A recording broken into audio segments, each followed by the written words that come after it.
don't know what it's doing. It's spooling up the reflex capacitor. Pigeons in flight.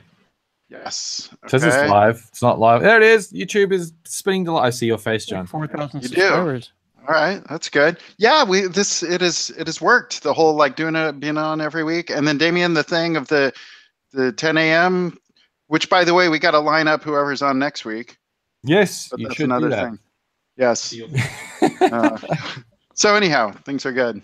Things are awesome. Hello, everyone. When was the last time we were all together? It's been a little while, and I'm going to be, I think, out of town next week. When am I leaving? Thursday. No, I'll be here. I have to go to Spain. Oh, I'm getting braces tomorrow. You're going to Spain? Wow. Yeah, I'm going to Spain. And then you're coming back for build? I'm going to Spain on the 4th, and then I'll be back on Sunday for build. Oh, my word. Wow. Yeah, it's suboptimal. That's lightly. But anyway, yeah, I'm getting braces tomorrow. I'm excited about that. Cool. Oh, yeah, I saw. Are they like Invisalign style or the? No, I did a lot of research about this, and Invisalign is a coarse and unreliable way to do braces. It's 80% successful, and the end, most people end up getting touch-ups. Okay. Did you see the thing? I'm sorry. Did you see the thing where the guy 3D printed Invisalign? Yeah, that's dangerous at a number of reasons. Yeah, there's a lot. Not to mention problems. the poison that's involved in the printing. Right. Yeah. But it's neat. More power to them. You know what you're doing. It's something. I went to Serbia last week. I went to 3 conferences there. It's awesome there. Have you guys been to Serbia? It's a new place. I'd never been. Scott, you've been everywhere. Serbia is a brand new place. It's great. This is new for me. It's new to me. So they have a really cool tech community. It's like it was fun going to like. People just seemed super excited at the conference, like a little bit more than conferences I've been. Like when you go to a conference in the conferences I've been to, people are like, "Yeah, it's cool conference." This one, people are like, "Teach me things. I want to learn. This is awesome." It was cool. That's intense. It was intense, but like happy intense, not like intense. Should community spotlight thing? Should I do that? Oh, I was just gonna wax lyrical about some stuff first. Lyrical? All right. Wax lyrical. I don't know. No, I was I tweeted today, someone had an idea and then I just blatantly stole it. I had some packages stolen off my porch recently. We live in a circle thing with like 90 houses, and we had some aspiring young teenagers come and steal a bunch of stuff off everyone's porches in the middle of the week a few weeks ago. And there was like 400 hours of videos. What's that? Amazon packages. Packages? Okay. Yeah, because it's crime of opportunity. They were following the delivery truck. They were following the delivery truck around the circle, and then stealing the packages. And so everyone got them on their doorbell cameras and God knows what else security cameras everyone has where I live. So that was funny. So that all went to the police. I think the most valuable thing they got was a 6-pack of infant formula from one of our neighbors, and I think they stole. I think we had some cat wipes for making the cat's hair look pretty nice, so they would have enjoyed that. Anyway, the point was I was investigating what could we do to improve the physical security of this situation, because this is becoming a very frequent occurrence, and no matter how much footage you send to the police, there's only so much they can do. And I tweeted Jeff Bezos today, and I said, when are you just going to let me give you $50 a year so I can have an Amazon locker on my front porch? Right. Because there's an Amazon locker at my Safeway, but I don't want to go to my Safeway. I want to open my door and get my parcel. Then what do they bolt it to? Your foundation? No, I would literally Dynabolt it to the concrete porch, Dynabolt. God, America. It's a bolt that goes into the concrete and then splits out. An anchor. Yeah. It's a concrete anchor, right? And so you would have a steel box. You have 4 holes in the bottom. You bolt that into your concrete porch so that it can't be removed. And then it would be an Amazon locker, right? So maybe it's a part of your Prime subscription or some extra amount, and then you could just put stuff in it. So you can buy like delivery lockers for your home. They're pretty unwieldy, and they kind of look like a post office box, right? You put the parcel on the top, you push the thing, and it falls into the bottom, and then you can open it with a key. But I want something more modern. I want something like the Amazon locker, but on my front porch. So anyway, we'll see if Jeff thinks that's a really good idea, or whether they've already got something in He will take that idea from you and steal it. I don't care, because ultimately I will be the one who benefits, because I will get an Amazon locker on my front porch. So I thought that would be really cool, but we'll see what happens. If anyone else has a better idea, I was staring at the front of my house going, well, what can I possibly do? One idea, which already exists, is an Amazon locker at the local 7-Eleven. No, so sorry, I said that there is an Amazon locker at my Safeway, but that kind of negates the entire convenience of getting home delivery. I want it at my front door. I don't want to have to go to Safeway to pick up my stuff. So Brian's saying, isn't that what the key service was intended? Yeah, but that's but like I letting do you not into want the to let house. them into my house or in the trunk of my car, which is the thing they announced today. Like, Which is- no. The problem. So the problem is, like, I complained about they'll put it in the back of your car thing today, but then someone said very validly there are people who would very much want that, like they're disabled or they're immobile, right? There are I'm not saying no shut-ins. one should do it. I'm just saying I don't want that. I don't want them opening my front door to put parcels in. I don't want them. My car may not even be there. So I just want a locker they can stick it in, and then I can open it when I'm able to. Well, Okay, what about, I've got the solution. Hot car as well. Buy a shed and then get the whatever Amazon front door thing is and hook it up to the shed. Unfortunately, I don't steal the shed. I don't have a community where I have the type of community I live in. We're not allowed to put sheds on the front of our house, and even if I had the space, I don't have the space to do it anyway. Not allowed. Not allowed. Homeowners Association, my friend, you can sign away any of your rights. I know. I'm the president of ours. Oh. Yes. No, I stood and stared at the front of my house, and I'm like, where would I even put a thing like another door, though? You need a doggy door with the Amazon. Right. What about just buying a little tiny safe? So I thought about that too, but then how do you give it to the delivery people? Post-it note. What? It fell apart at the end. I'm afraid it fell apart at the end. Yeah. So I can imagine though, like an Amazon locker that's connected to your Wi-Fi, like so you get alerts when it's being opened and like and stuff is being delivered. Like it'd be like a smart locker that Amazon controls, and I pay some part and portion of my Amazon Prime towards. I would totally use that. I would totally use that. I get a ridiculous amount of stuff delivered to my house, so I don't want to go out in the world.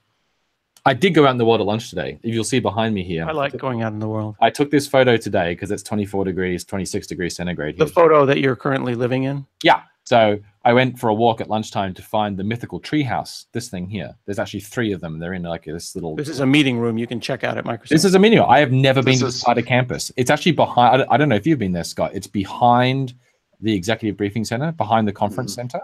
And the Ewoks live there, and they have made C-3PO their king. I went looking for it, and I was attacked.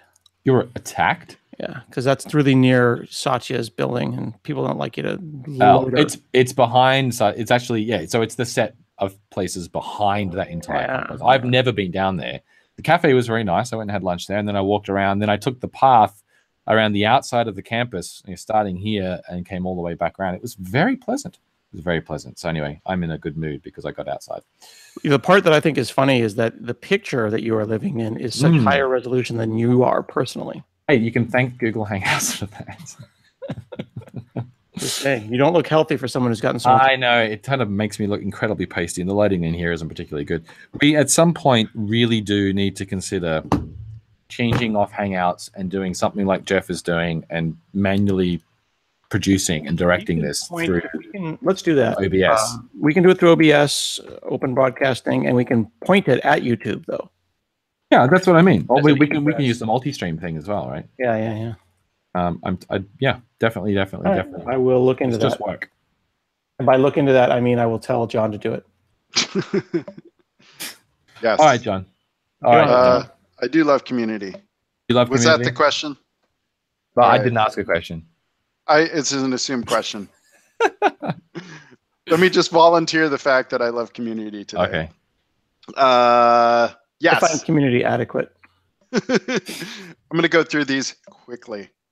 Yes. Okay. Andrew Locke, continuing on his series, he's been looking at optimizing Docker images, ASP.NET Core. And so the thing he's looked at recently is kind of taking advantage of layering. So Docker uses layers, and you want to change. You You want to optimize that so your builds are fast.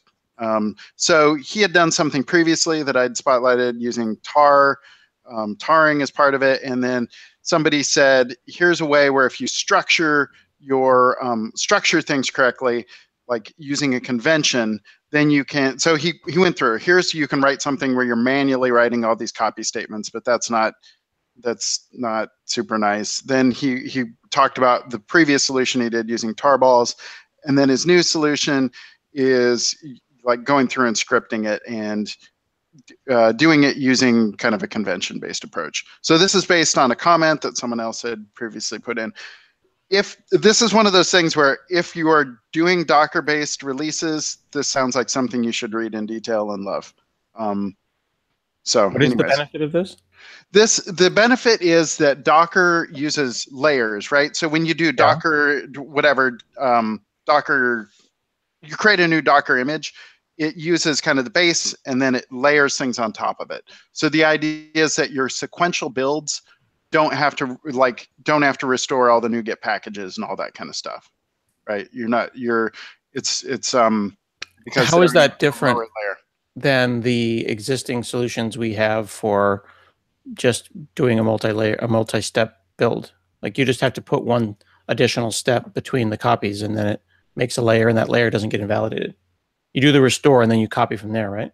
Yeah, so he goes into more detail, but I believe the idea is based on if you're doing multiple projects in a solution, and for things like if only one of the projects changes and stuff like that. And this will speed things up? Yeah. So, I need to lock onto you, John. Yes, I do. I said in advance I was going to forget today and I blame the jet lag.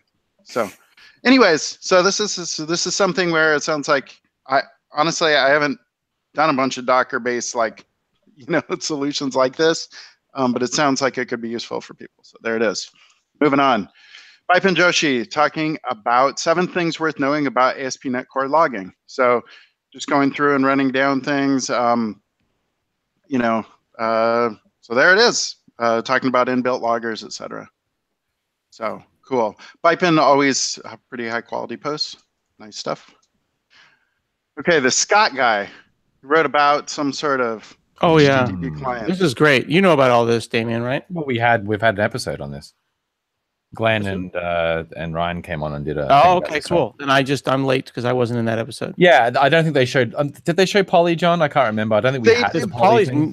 Poly policy plugging in as an extension is new in 2.1, right? Yeah. This is all. Hang on, this is all new in 2.1. So HTTP Client Factory is the new thing, the new service we added in 2.1, and then the Poly extension to that we own. Like we build the Poly extension. It doesn't ship in the box. It's a separate package. Yeah. But you add that, and then you can easily apply Poly policies to HTTP client via the HTTP Client Factory.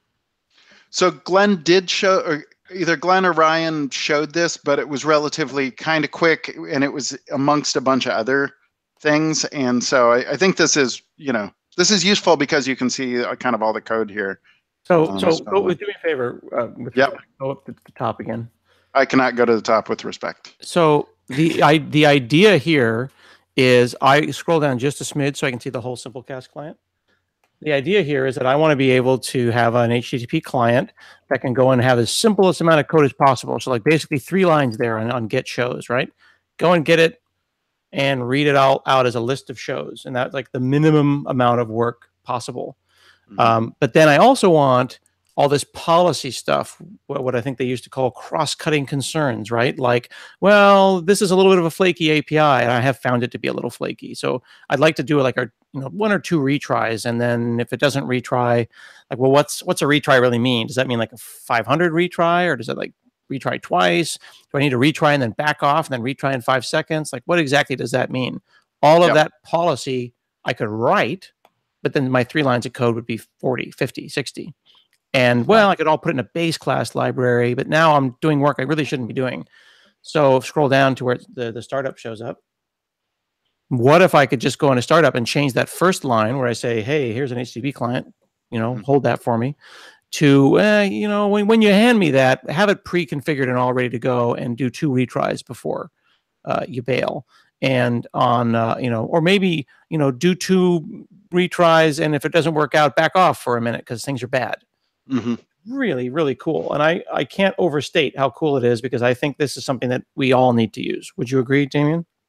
Yeah, absolutely. I think this is going to become just a new sort of default idiom that you see in your ASP.NET Core applications, because if you're calling out to anything via HTTP, then generally you've got to expect that sometimes it's going to fail. Yep.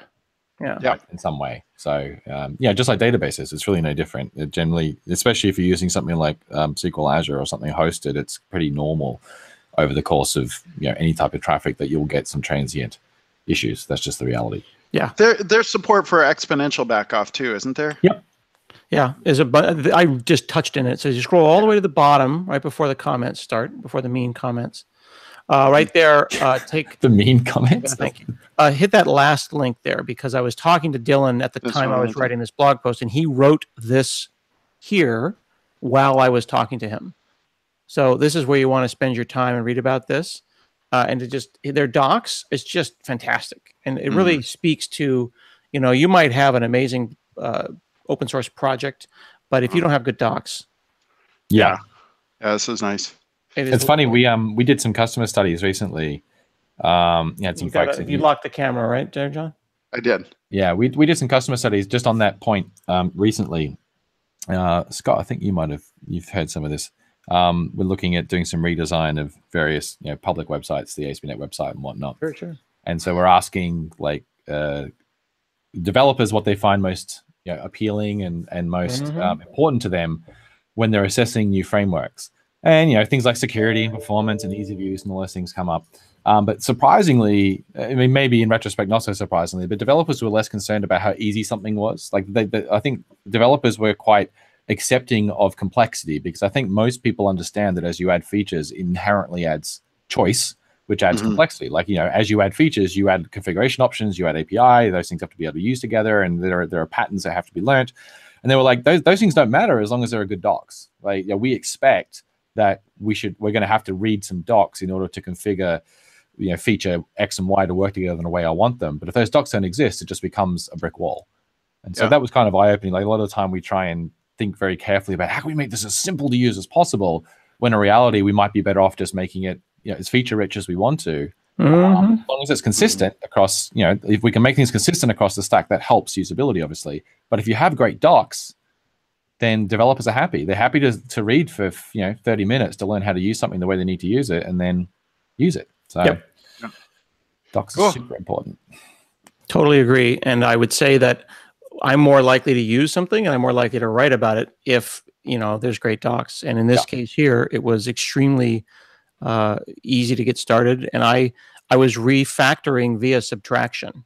And that's my huge, I love that. That's the magic of open source and a good community is, hey, this code I wrote, I don't need any of that. And you remember all that work I put into caching for my podcast site? Yeah.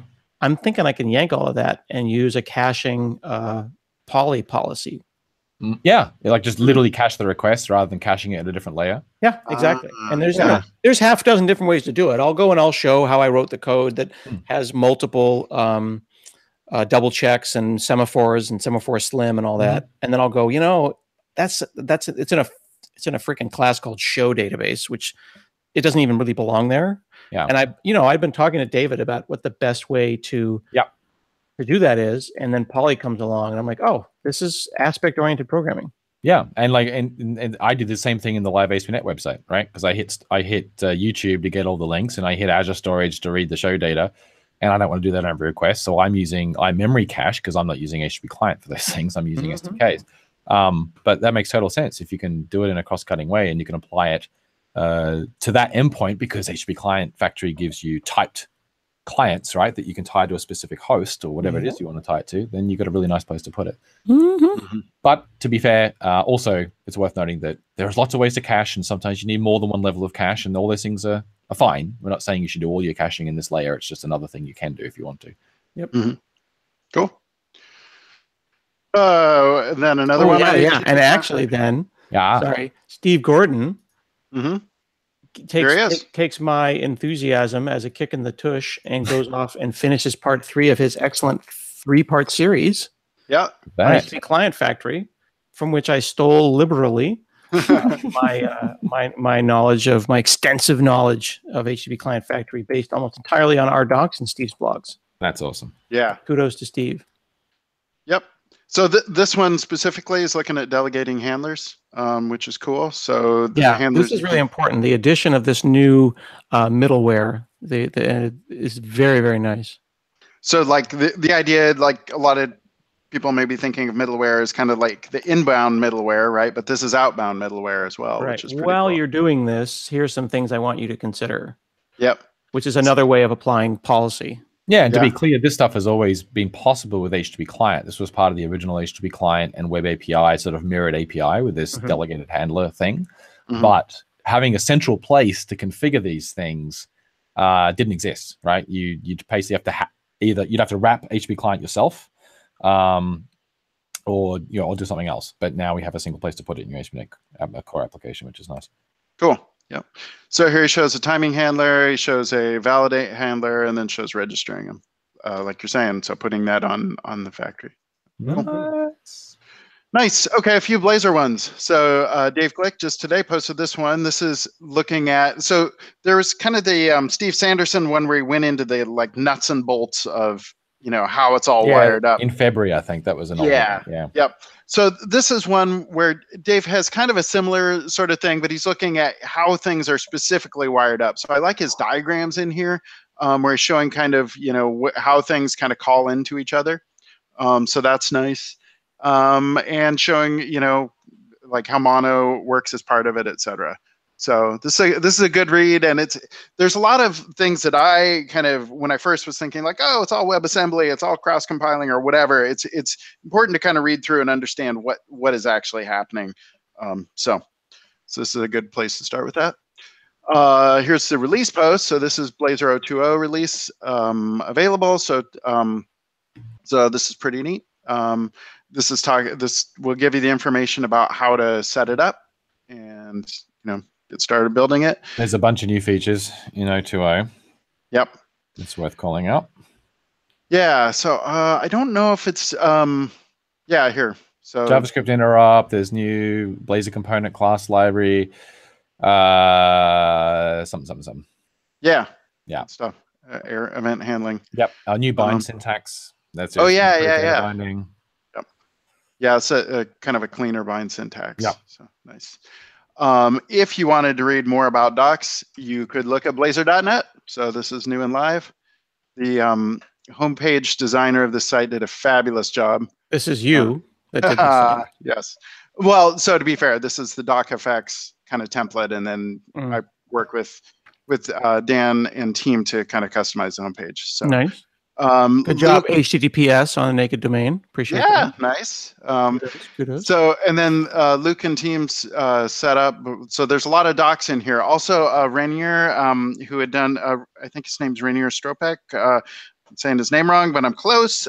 He did the Learn Blazor site, and so he contributed to this as well. So this is kind of the central, Blazor docs at this point. So pretty cool.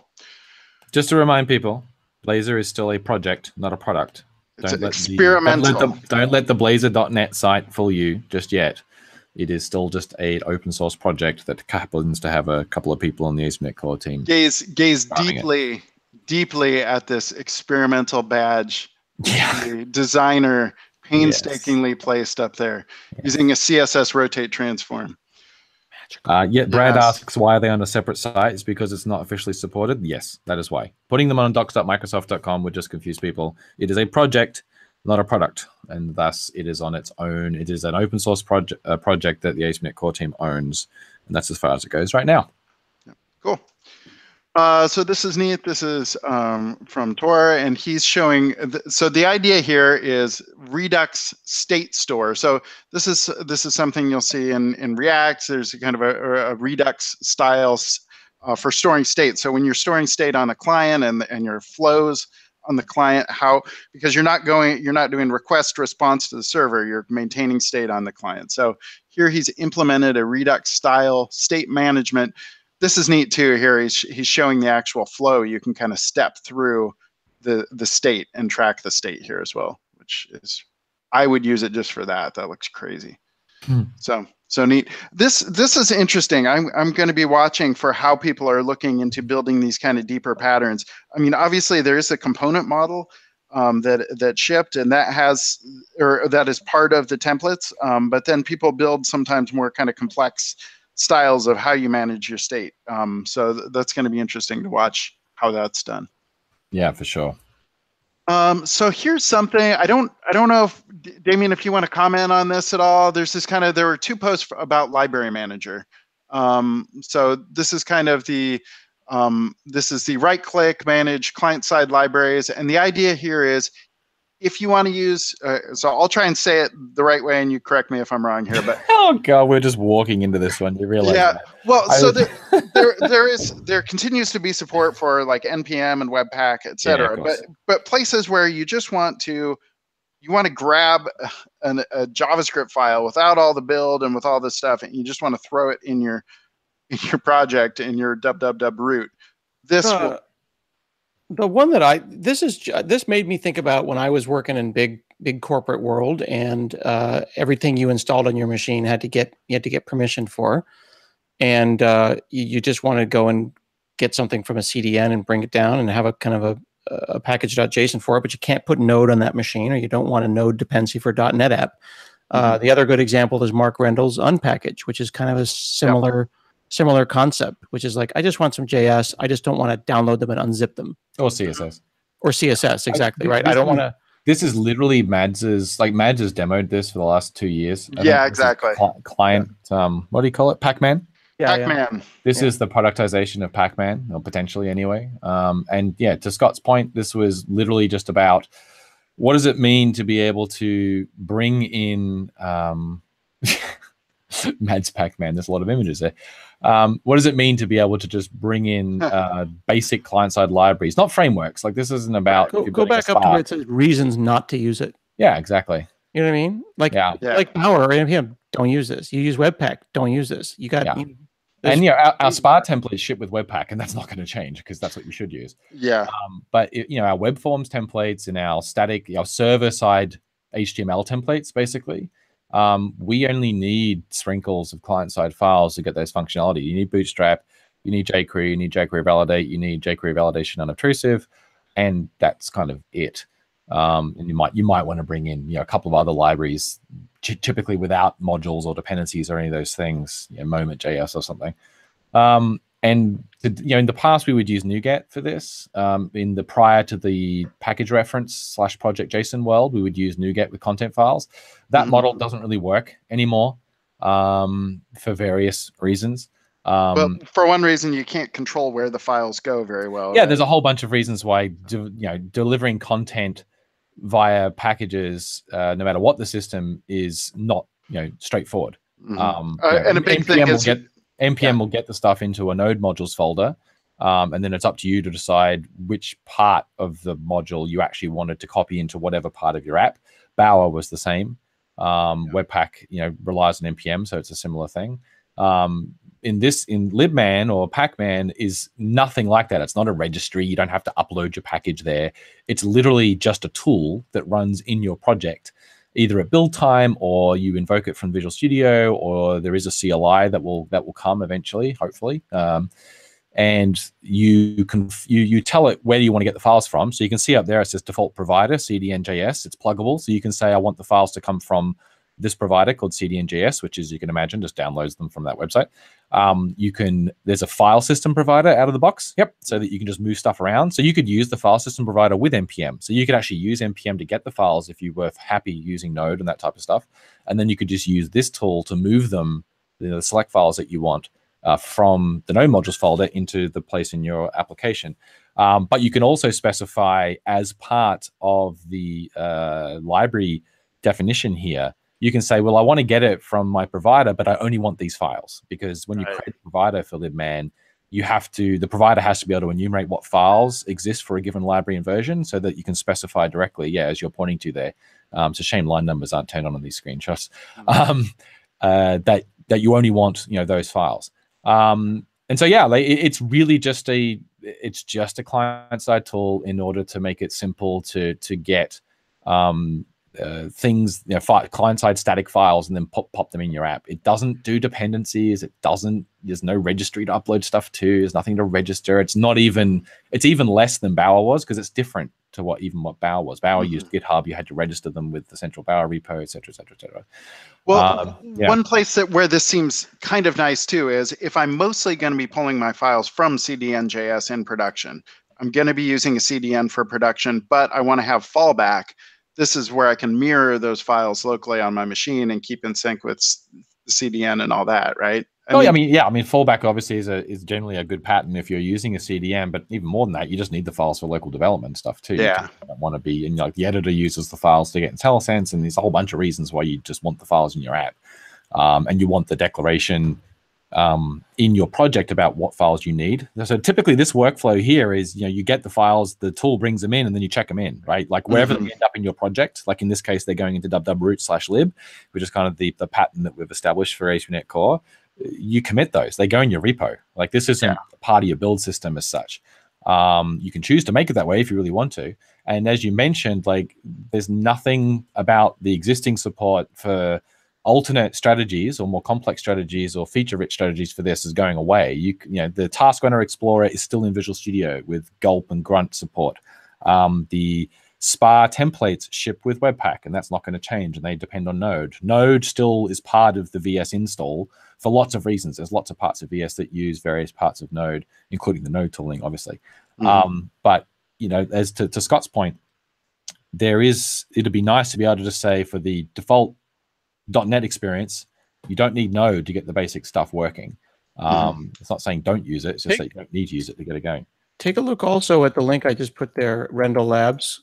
I featured this one last week. Yeah, it's just worth juxtaposing the two, because you just go to the Rendell Labs. Don't do that. Go to rendellabs.com/projects. All right. This one here, there though, you go. right? Fourth link. Yeah. Fourth link. Back up projects. 1, 2, 3, 4. There it is. But it was the same one. No, it's not. It's not. So listen to what he just said. Because it's silly having to install Node just because you want jQuery. That. And that's Mark. That's Mark being Mark, right? No, but what I'm saying is that if I'm someone who believes that, I'm like, oh, yeah, that makes sense. It is silly. So I just want to draw a line, though. Like, there's a danger in expressing it that way, Scott, because you work for Microsoft, you work on this team. And I know. I'm expressing it as a human. And so if you express that as a personal opinion, that's fine. We are not saying that as a team. I apologize. Right? Okay. So this isn't about us being super opinionated and trying to say we want to take over this or that. This is simply we want a simple solution in the box for the type of projects that traditionally a lot of our customers still build, while also having great support for the more complicated end-to-end build infrastructure that's required for more complicated application designs like our SPA. That makes sense. So good, better, best. I think so. And like, this, in my mind, this was just a reinforcement that Mark built this on his own, because he was like, he looked around the landscape. He needed the same thing. Yeah, he looked around the landscape. I'm like, well, I'm just doing little sprinklings of Java. I haven't flipped over to building full-end SPAs for every single application. I still have plenty of apps where I'm just doing a little sprinkling of JavaScript. And I don't want to have to use all this stuff just to get this basic stuff. So he built this tool, leverages the fantastic unpackaged CDN, and it is very similar to what it achieves. It's just his isn't quite as pluggable because he just targeted unpackaged, whereas libman was designed to be provider based and all the rest of it. So they serve very, very similar purposes. Cool. So there you go. That's it. Yep. All right. I'm going to skip over. Okay. So John Hilton did a MVC versus Razer Pages, a quick comparison. Now, this is not I like this one better or whatever. This is more, I read this as, if you are familiar with MVC, here's where things are slightly different and where they're the same with Razer Pages, et cetera. So this is kind of more of just a functional, here's how a request comes in, here's how it's served. I think this is useful, like if you're new to Razer Pages, if you're used to MVC and figuring out Razer Pages, I thought this is a useful post. Yeah, this was on Hacker News, and there was a bunch of comments. And frankly, I was quite surprised at the number. It seems that there's a lot of people who still haven't understood it. I haven't even heard of it. Yeah. And, like, it was released in August last year as an RTM, and we did many previews. So it's been, more than a year.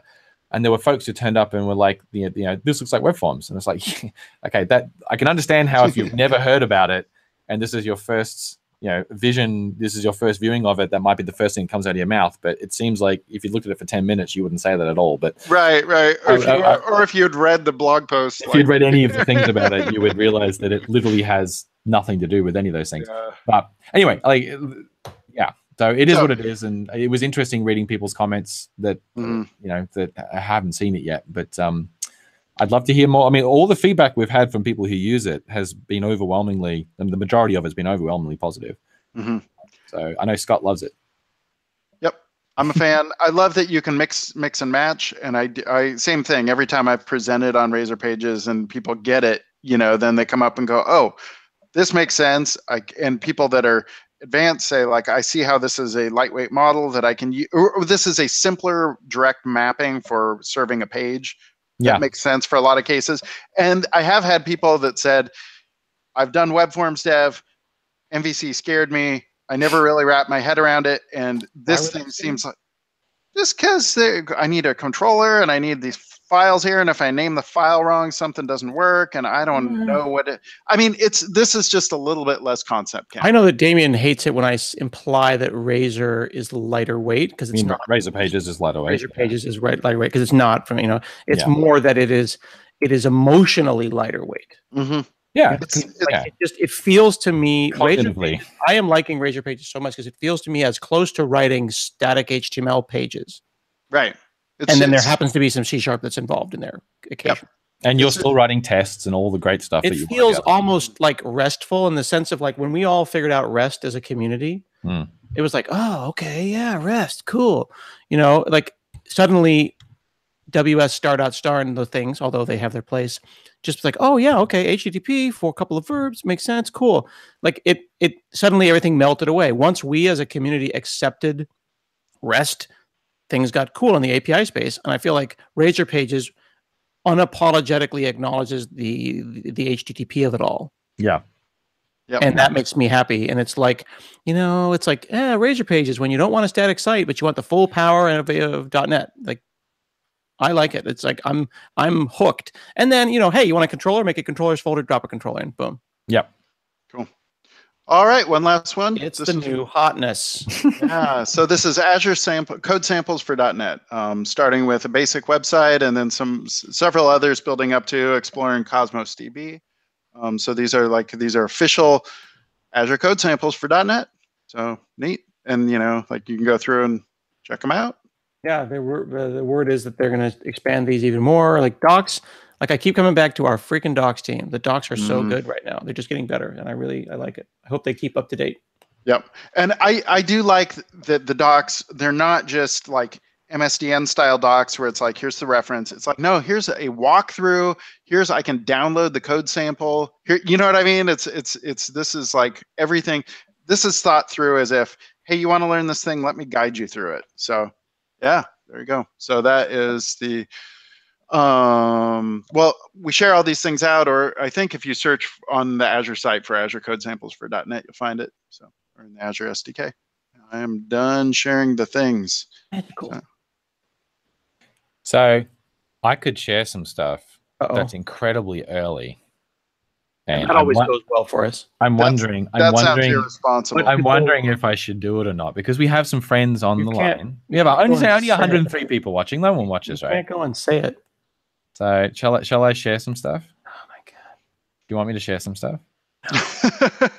I can share. People in the chat are saying that sounds irresponsible, and you probably shouldn't. I suspect this is irresponsible. Exactly. Well, this is early. Is it a package manager? No, well, it's early 2.2 planning. Like it's incredibly early. That is exciting, but I do have to request at some point. I really feel like you should be like, it should be on the screen behind you. Oh, I can do that. Shall we do that? Can you share your screen and then hang on. Let me try it. I think I can. Are you serious? You're already. I can composite it in. You ready? Composite it. I will turn off my thingy, my treehouse, and I will add a screen capture. So let me. Oh, that's not right. That's exactly not what I want. Let me do add source.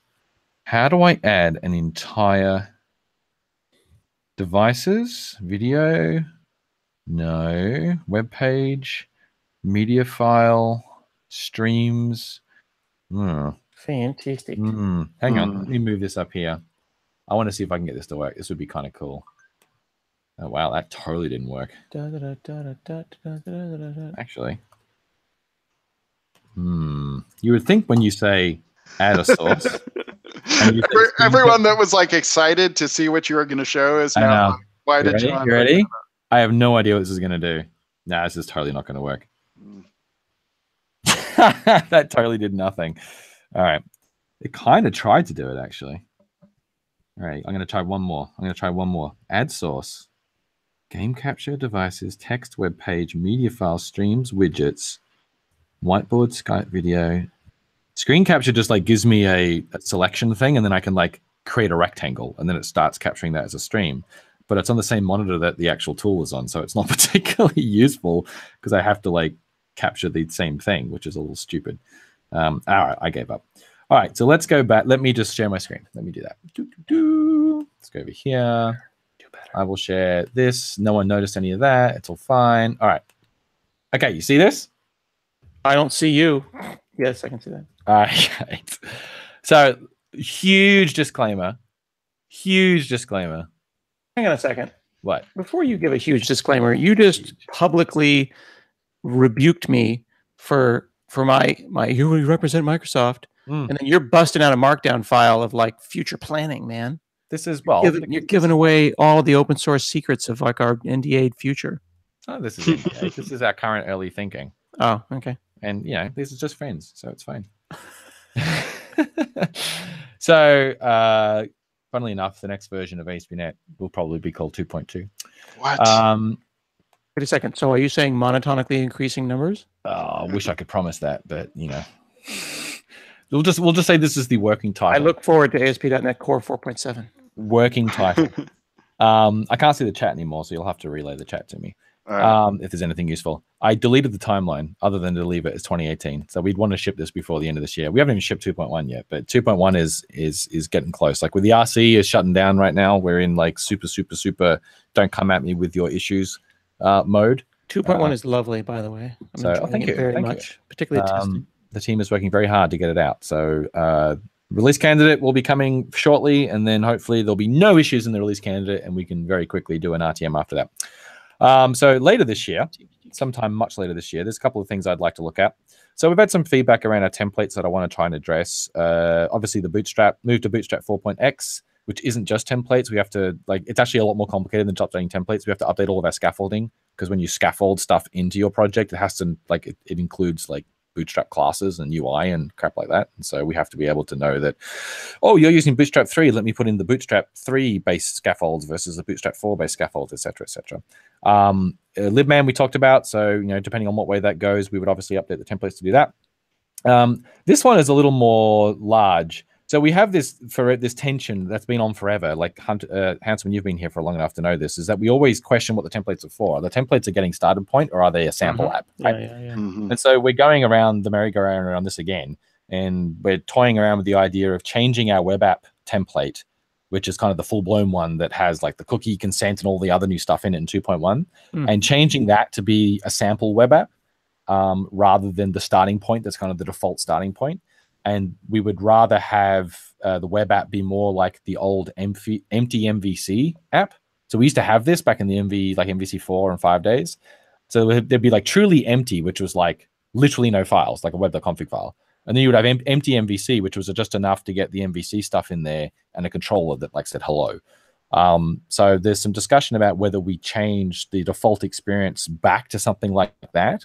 And then if you want the full-blown app that has like identity and like UI and Bootstrap and like an about page and all that guff, then you would choose the sample web application rather than just create me a new web application. So, and in support of that, I'm cool with that. Yeah, and then in support of that, like a couple of us have been talking about this other thing recently, which is, do we bring back this idea of like starter pack templates? So rather than having more and more templates in the box, we have a minimal amount of like, I just want to create an MVC app, I just want to create a Signaler app or whatever, which doesn't have any content in it. But if you do want the fully blown thing, maybe you can get more fully functional templates from like the VS Gallery or from, you know, NuGet installations for the .NET CLI. And so we had these back in the ASP.NET sort of 2 days. We had the starter pack templates. I don't know if you remember this. You had like a shop and you had a bunch of other stuff. So we're talking about whether that might be something that's worthwhile doing again. I think this could potentially help some community efforts as well. We've discussed whether it would be, what could we do to improve the visibility of, so let me show you something right now, actually. So I'm going to open up VS in the wrong monitor. I can open up VS 2017. You can see this? Yep, good. So if I go file new today, folks may not realize, because I overlooked this like for 4 versions of VS. So it defaults to here, right? So I can create a new application. But if you look over on the left-hand side here, I'm actually inside this node called installed, which is the stuff that comes in VS. But then there's this other node called online. And if I click online, I'm dropped into this whole other universe of basically community templates. These are literally templates that anyone on the planet can contribute through the Visual Studio Gallery. You create a V6, and then they show up in here. Okay.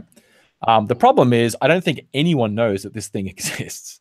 Yeah. So we were talking about, would it be interesting for us to highlight that in some way a little more prominently? So for example, what if there was an entry here that said, get more templates from the Visual Studio Gallery? So you could like literally click on that and hit OK, and then it would deep navigate you over to this section or something like that, right? Just some thoughts.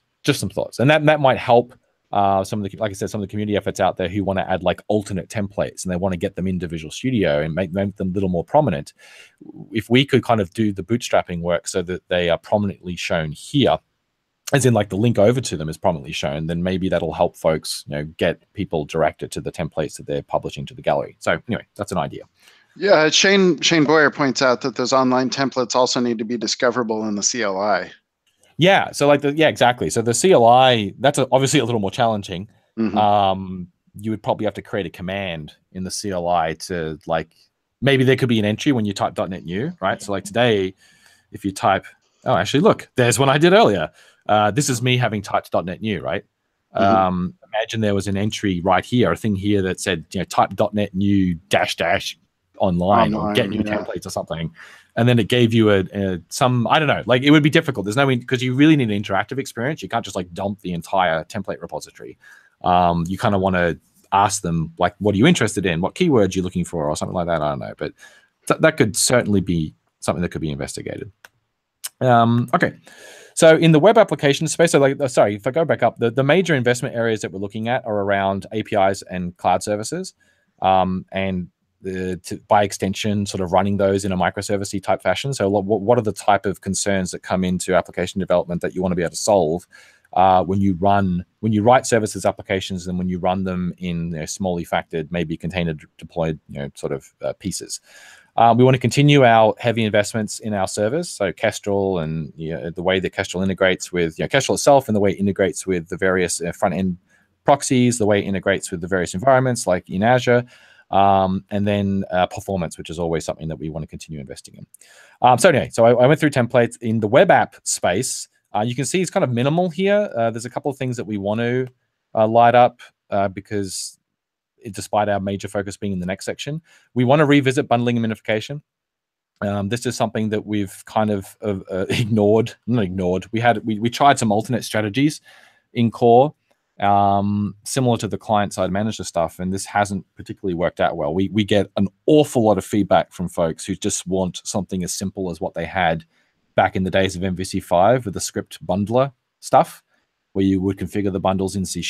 It would bundle at runtime when the request came in, et cetera, et cetera. The challenge for that has always been what we actually use to do the minification or to do the bundling or to do the transpiling. Obviously, the vast majority of those solutions are now in the Node world. And so we do have a prototype of something Mads built before he went off to the VS extensibility team that we think would potentially become a really good foundation for this. It does include the ability to run stuff at build time as well at runtime. And it also includes the ability to bridge out to node-based solutions by way of the existing JavaScript services stuff that we have in ASP.NET Core. So we think this could be a potential solution for folks who are looking for, again, simple bundling and minification support in the box, that they don't have to worry about configuring too much. They don't have to learn how to use Webpack or any of those things or have Node installed. But then if they do want to bridge that into the wider ecosystem that's broadly Node-based, they can. And we would have pretty good support for that by way of our JavaScript services stuff. And the beauty of that is that it would still continue to work whether it's running as middleware at runtime or whether it's running at build time through MS Build, or indeed you invoke it through a CLI tool. So it's an idea. As I said, we keep getting a lot of feedback about this area, and this is kind of the best strategy that we've come up with so far that we think warrants some investigation. In terms of Razer tooling, the next one we really want to try and bite off is the Razer VS. When you're using Razer in Visual Studio, getting navigation and refactoring to work. So that if you're in your C# file and you rename a member, and that member is used from a Razer file, that actually renames the member in all your Razer files. We have never had this ability in ASPX or Razer for the 17 years that this product has been around, more now, 18 years, whatever it is. But we have some work that we've started on this, and we're trying to get all the stars to align across the various teams that would have to do that work to have it light up sometime later this year. Cloudant Services, this is really the big one. This is the big workload. So Dispatcher, this is something we started in 2.1 and then we stopped. We want to bring it back, which is basically, we called it global routing. This is the ability to have something that runs at the beginning of the pipeline that understands endpoints like the URLs and the metadata and route token capturing and all that type of stuff, so that a random middleware can say, generate me the URL to this endpoint, please, or attach this metadata to the current endpoint that's going to be hit when you get there. So we've done a lot of the work on this already, but it was just too big to fit in 2.1. So we want to page that back in for 2.2, and it enables a whole bunch of other scenarios. We want to finish up the API controller convention stuff that we started in 2.1. So this is the API controller attribute. There's a whole bunch of more stuff that we could infer automatically about your API just by adding some more conventions. And then we want to make that pluggable so that you can write your own conventions. So we want to continue that work. Inbox support for OpenAPI.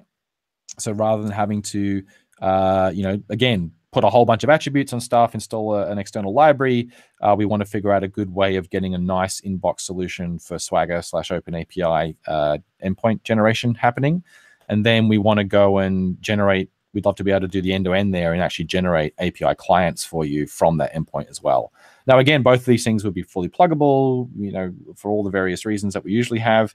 There's some existing solutions that the wider Microsoft owns around this area. There's the AutoRest tool that one of the Azure teams owns, which is used for a lot of the Azure API stuff. I believe that's implemented with Node today, though. So we kind of want something more natively integrated in with the build experience, so MS Build and .NET based. So we're doing some early investigation into that. And so then, as it says there, you'd be able to then generate C# clients and TypeScript clients and then whatever other client that you want very easily based on your web APIs. Health checks, again, this is something we have code for right now. It's up on our repos, but we've never actually shipped it. So that's something that we want to circle back around and actually turn that into a part of the product. Distributed configuration is a really good one. It's a concern when doing stuff in highly distributed environments. The configuration system we have today has some limitations when it comes to doing stuff in a distributed fashion. So we want to try and address those and integrate with some of the most popular distributed configuration providers. And obviously look at what various things in Azure are supported and those type of things as well. We need to solve the inbox API auth story. So we've done a whole bunch of work around this previously, but we haven't shipped it, about shipping some type of token server in the box so that you can issue tokens to authorize your APIs for sparse scenarios and rich client scenarios, etc. And also for front-end, back-end scenarios, you might have a front-end web application that talks to a back-end API and you want to be able to auth those. So we have a rough idea of where we can add value here. Obviously, there are very good solutions for this already, like Identity Server.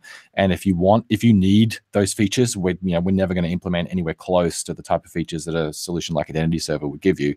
And so we would point you over there to use those things. But we think we can add value around a tightly integrated sort of zero configuration story, where if you're using our sparse services templates with the sparse services stuff with an ASP.NET Core backend, then we can sort of pre-authorize a whole bunch of stuff through our existing configuration mechanisms and secret stores and those type of things, so that it's zero configuration and zero touch for you. Similarly for front end and back end and those type of things. So that's where we think we can add some value there. So we've got some interesting ideas around that. We have this Proxy Middleware that has been, we have a repo for it, but we've never shipped it. And there is some code in there, and we, every now and then people log issues, but we haven't shipped it. So we want to, again, this is a very popular and frequent concern when building distributed applications, is that you want something at the front that's intercepting all requests and then dispatching it out to different services, for example. And so we want to circle back around on that one and take a deeper look and see if that's something that we should productize in this release.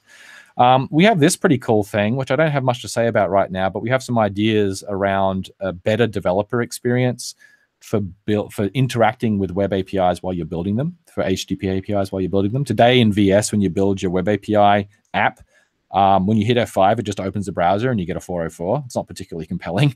So we have some nice ideas here, we think, that might make that development experience much nicer. And Postman is a fantastic tool. We use it in our workshops to kind of help people build APIs. We think we could build a nice sort of inner loop experience here, as we call it, that while I'm coding my API, I can have a command line experience or a visual experience or something that lets me easily hit that API, navigate around it. This plugs into the dispatcher work. It plugs into the Open API endpoint work. And you could potentially point it at other backends as well and get a nice experience out of that. So, very early thinking on some stuff there, but we want to investigate that. And then lastly, for Signaler, we want to do the Java client work as our next client after 2.1, because that seems to be the most frequently asked for client after C# and TypeScript/JavaScript. In the land of servers, we really need to get HTTP2 support in Kestrel. Again, we started this work in 2.1 and then had to pull it out just due to lack of time to get it finished. So we want to do that again. Continuing the work on span, we did a whole bunch of that in 2.1, but there's more that we can do, so we want to do that. Adding generic host support for Kestrel. So we have this new thing called the generic host in 2.1, which is for using a lot of the application idioms that we introduced in ASP.NET Core, but without ASP.NET Core. But you might want to use the generic host with Kestrel because you want to use the Kestrel socket server layer instead of the HTTP layer. And that's related to the next one here, which is the public Kestrel transport layer, which lets you use Kestrel, but then sort of plug into its guts and say, hey, I'm not doing HTTP, I'm doing this other protocol, but I want you to manage connections and do all the byte shifting for me and all that type of stuff. Replace connection. Oh, this is, I think Fowler's been in here and been writing in my issue.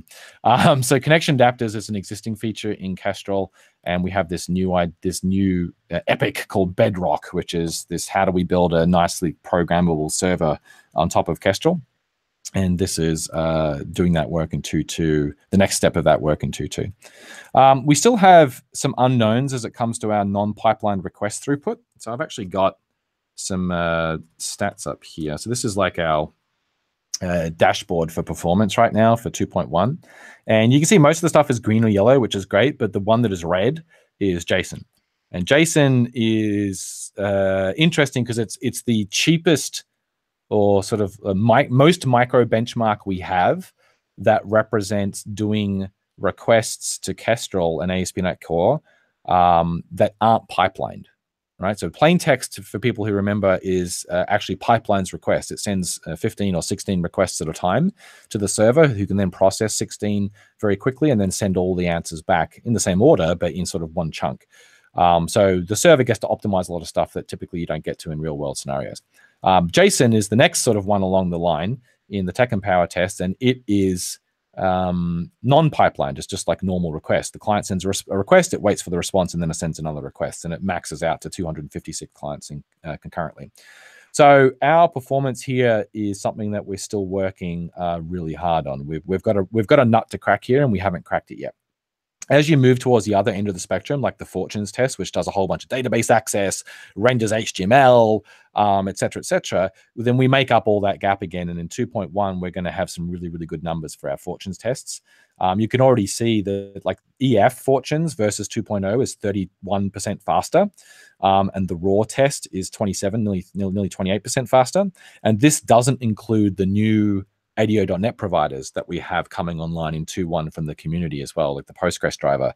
Those new drivers will double or even triple those numbers again. And so we expect the Fortunes test for 2.1 to really, to get a massive boost on our standings. Like if we go over to Tech and Power, this is one of the latest continuous runs for Tech and Power. I'm looking at fortunes here. This is still using the 2.0 data. So like the 2.0 test for ASP.NET Core, I have to scroll quite a way down. Here we are. ASP.NET Core middleware, 65,000 requests per second. Whereas, the top 10 are all doing 6 figures. And so we're hoping right now that when we get our 2.1 stuff in with the new radio.net drivers, we're going to be playing sort of in this area here. And so we've got some good stuff going on there. But as I said, we still have a lot of work to do in the JSON area because it's nothing to do with the JSON serialization. It's all to do with the pipelining. That's cool because for a lot of reasons. But one is like, because I was just talking about this in a talk I was given last week, and it's like, it's nice that ASP.NET is super fast, and it's a stack that is not like you're not writing in C++ templates or whatever. Yeah. But another thing that I've been noticing is as you go across between plain text and JSON and single query and all those, there are different stacks that keep on showing up at the top, right? Yeah, depends on the. It's right. So it's exciting to hear what you're talking about, like having ASP.NET Core as a fast, like super fast for plain text, for JSON, for data access, all the way across the board. Yeah, so that's the idea. Like, so in plain text, you can see ASP.NET Core is still well above the fold here. Like we're in the top 20, but we're well off what the top performers are now. But the thing to keep in mind is that ASP.NET Core is a framework, whereas these are servers, right? These are just testing the servers, and you can see that by their classification, is because they're classified as platforms. So there are a couple in here that are micro frameworks. So like Rust has a couple of really interesting new servers, like Tokyo. I haven't actually looked at their code, so I can't comment on what the code looks like. But I can tell you, Rapidoid is actually quite nice to look at. So is Undertow, which are Java based. But we do have a platform level test coming in 2.1 that we'll be submitting to Tech and Power, and currently we expect that to land about here in between libreactor and H2O. It's about 6 million requests per second right now. What's the difference with the platform level test? It's Kestrel directly. And so what happens is you write basically, I can show you the code. You want to see the code? Sure. If I go to, I think it's in David's. It's always fun when Brian Hauer from Tech and Power is on the chat too. Yeah. I think it's David's GitHub. I think it's called, there it is, platform level Tech and Power. So in the coming weeks, as we shut down for 2.1, RC will be submitting this to Tech and Power because Tech and Power requires that benchmarks submitted are quote unquote production ready. And we don't have a go live license until RC generally. And so we won't submit our 2.1 updates until we get to RC, but that's going to be happening shortly. So we'll submit all this as part of the RC release. So if we look at platform level Tech and Power, I think, which one is it? Let me have a look. It's a bunch of code here. Some of this code I wrote, but we don't. The one that's interesting, I think, is this plain text raw, I think. Oh, Sebastian is telling me it is. Oh, we have it in the thing now. Oh, there we go. Thanks, Sebastian. Let's try that. Here we go. So we did port it over. Okay. I think. Wait, is this it, Sebastian? Are you sure? Is this right? Sorry, he gave me the wrong link. Oh, dear. Let's try that again. Right. So here's the platform benchmark. So if I look at, I think it's HTTP application. Well, that's the base. Is that the base class? This is the, okay, maybe it's benchmark application. Okay, so this is what your benchmark app would look like, right? This is what programming directly against the server looks like. Right. Okay. Right? It's a bunch of static fields, which is like, this is the content I'm going to write out. It's not doing anything for you now, right? Like you're doing everything. There's no like, do you even have like the middleware? No, there's no middleware. You get a callback when a header value is passed, right? So like, I mean, this whole class is only 150 lines long, right? And it does both plain text and JSON, but you have to write the headers yourself. But this is similar to what the other platform level tests are doing. This is similar to what the other server based tests do. So you can you get a method when the HTTP start line is sent to you, you get a method that tells you, well, here's an enum that represents the method. Like, is it a get? Is it a post? Here's the version of HTTP that was sent, and then here's a bunch of spans, which are basically just pointers into memory. Remember, you get a bunch of pointers to memory to tell you here's the path, here's the query string. There's no collections here. Like, there's none of that stuff. This is literally the server level constructs. And so you can see the dispatching. If the path starts with what we expect for the plain text path, which you can see up here is /plain text, then we run, we say, is plain text true? And we say, is JSON true? So then when we get down to the let's actually process the request, it's as simple as, well, was it plain text? Run plain text. Was it JSON? Run JSON. And then if we go down and look at what the plain text one looks like. This is how you respond to a plain text. So line 79, we create a buffer writer to write out to the response. We write out the HTTP, the start line, HTTP 11OK. We start adding a couple of headers to the response. You need a server header, you need a date header, you need a content type header, a content length header, and then you go ahead and you actually write the content here, and then where is it? You write the content down here, sorry, and then you commit that, and that's it. Like that is what it looks like. Okay. For JSON, it's similar, except you're writing a JSON response instead of writing plain text. So down here, when you create the payload, you run it through the JSON serializer, right? In this case, I think we're using the UTF-8 JSON library from NuGet. Oh, nice, yeah. Which is a non-allocating JSON serializer, which is why it's serialized unsafe. Yeah, and so that's and then like the results, I can actually show you the results. So we run these in our, if I go to I think it's the last page. This is the public dashboard. Anyone can view this, aka.ms/ASP.NET/benchmarks. So this is the custom benchmarks dashboard. I can choose what I want to run. So I can say, let me show me the plain text platform, which is what's being showed now, versus plain text. And let's look at it for HTTP sockets on our physical servers running on Linux and Windows, right? So we can see comparison. I think if I untick that, I get both. Right, okay. So over on here, requests per second, plain text platform, which is the green one, that is on Windows on sockets. So you can see that's getting like 3.4 million versus full ASP.NET Core with middleware, which is sort of 1.9 million. So you can kind of see this shows you what the overhead of the actual ASP.NET Core part of the stack is, with middleware domination and service container and all that type of stuff. So this actually, for no other reason, this is a nice visualization of how much it costs to go from Kestrel to running middleware. All right, and then MVC, I could layer MVC on top of that. Here's MVC plain text. And then when you add MVC over on top of that as well, you can see the overhead of running MVC, the filter pipeline and the routing and all that other stuff as well. Okay, which is still really like that's a fine trade-off for most it's pay for play, right? And this is kind of what Tech and Power, one of the things they were striving to do, is that if I go to the actual benchmarks, this is one of the other reasons why having a platform level benchmark is important, because they do this diff. So to see this framework overhead thing, I can do it here. If you have a platform level benchmark for the what's marked as the platform, the name of the platform, they can tell you the overhead of the framework. Does that make sense? Yeah. So if we have an ASP.NET Core platform benchmark, they will calculate for you what the overhead of doing ASP.NET Core MVC is, or ASP.NET Core middleware is.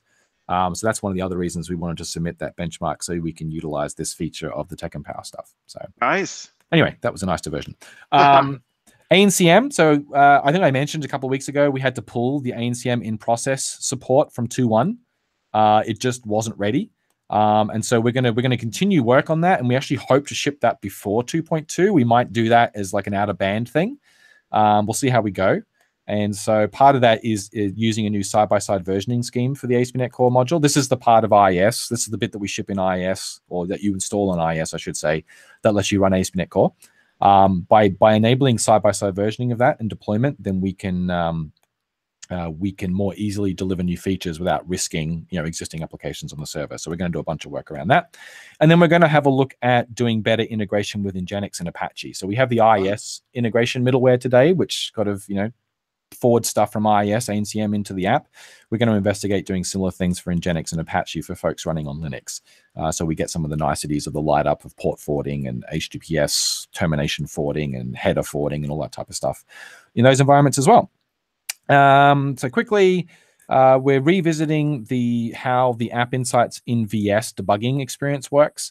We're actually removing that for 2.1 because it caused a whole bunch of side effects that were causing people problems. And so we are investigating a different approach that will still be zero touch, so that when you hit F5 in VS, you can still get the App Insights search experience up, which is really nice for doing local sort of debugging and stuff, because you get all the log messages, it's searchable, it's filterable, all that type of stuff. But we're going to implement a different way. We're going to look at how we do some of our light up stuff in Azure and sort of revisit that and see if there's some more powerful ways that we can do that, because right now we've got some limitations around that.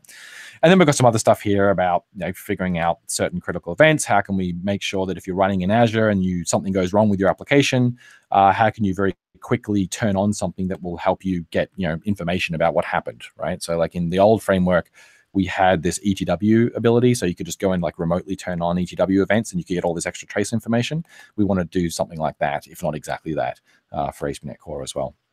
For the platform, we've got some ARM32 work we still have to do. So ARM32 is coming in 2.1, but we don't have sort of pre-jittered cross-gen stuff for ASP.NET Core, so we want to continue working through that. What's the ARM32? Like, is that... Yeah, so this is literally being able to run on a Raspberry Pi, right? So like we've been able to hack around this for a while, but we're actually bringing this as a proper thing in 2.1. So you'll be able to run .NET Core on ARM32. I think I tweeted a few weeks ago that we did a benchmark of ASP.NET Core on a Raspberry Pi, and we got like, I don't know, 48,000 requests per second or something. So the performance is pretty good, but the startup performance is pretty abysmal. And this is what the cross-genning improves. It pre-jits a whole bunch of stuff to make the app start up much faster, which is kind of cool.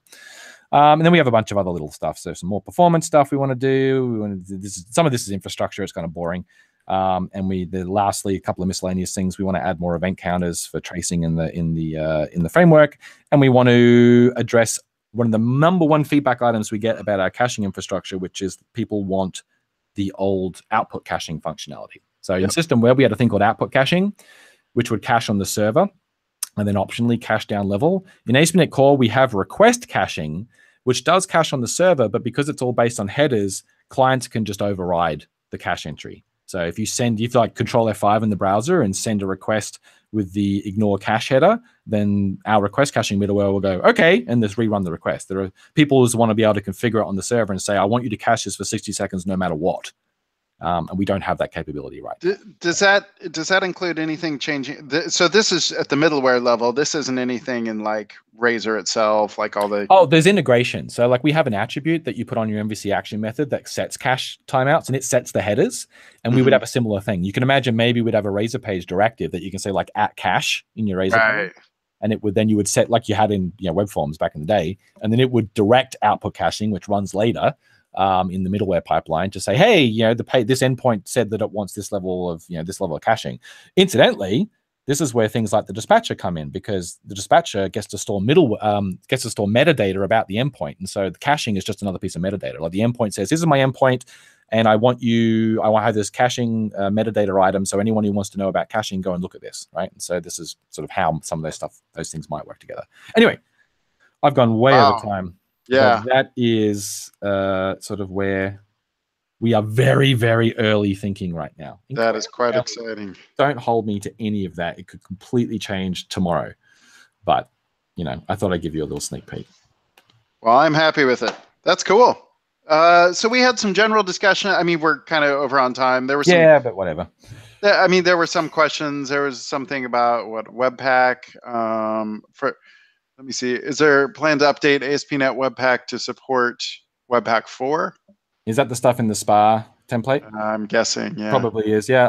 I don't know. No plan that I know of, but definitely we should. There's no reason we shouldn't. Like, I'm of the opinion that if we're going to integrate with third-party stuff, we don't want to get too far behind, because it's just debt that that doesn't help anyone. So, question about Razer IntelliSense and VS Code.